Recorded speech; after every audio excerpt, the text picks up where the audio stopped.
This chart tracks global Brent crude prices taking a sudden steep drop, diving past the $65 threshold. That nearly 8% collapse happened in a matter of hours, all in response to an announcement from the G7 summit in Évian-les-Bains, France. The United States and Iran have reached a preliminary peace agreement. The framework lays out a complete halt to regional proxy conflicts, free navigation through the Strait of Hormuz, and a phased Israeli military withdrawal from southern Lebanon. Yet, on the sidelines of the very summit hosting these negotiations, Canadian Prime Minister Mark Carney offered a blunt assessment of the situation. The G7 no longer runs the world. This deal isn't a traditional victory lap for Washington.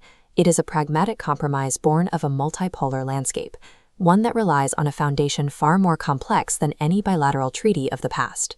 To understand why these nations are forcing a compromise now, we have to look at the world's most vulnerable energy choke point.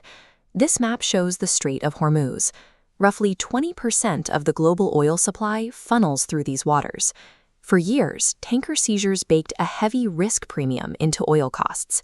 This deal guarantees unhindered passage, instantly stripping away that tax on global trade. That translates into an immediate economic stimulus. European countries recovering from consecutive energy shocks can secure cheap, stable oil flows, while American corporations are already exploring ways to re-enter a massive, untapped Iranian market.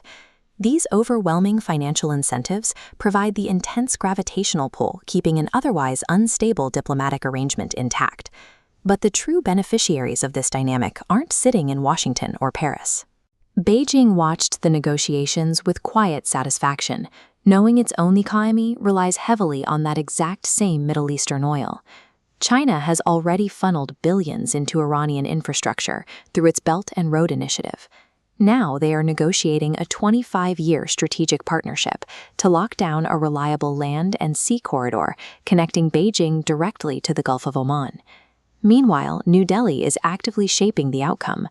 By maintaining close ties with Tehran, Tel Aviv, and Washington all at once, India has positioned itself as an essential power broker, offering diplomatic and logistical support to reap the economic rewards.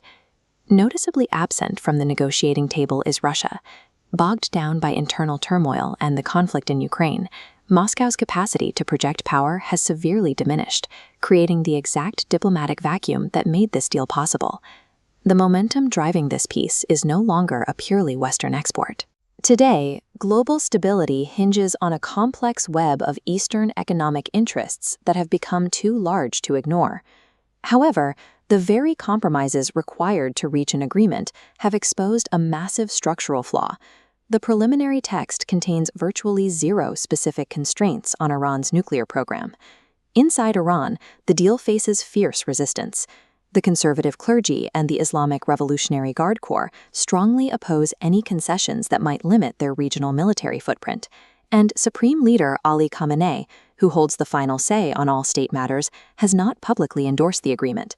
His silence provides hardliners all the cover they need to resist it. A parallel pressure cooker exists in Israel.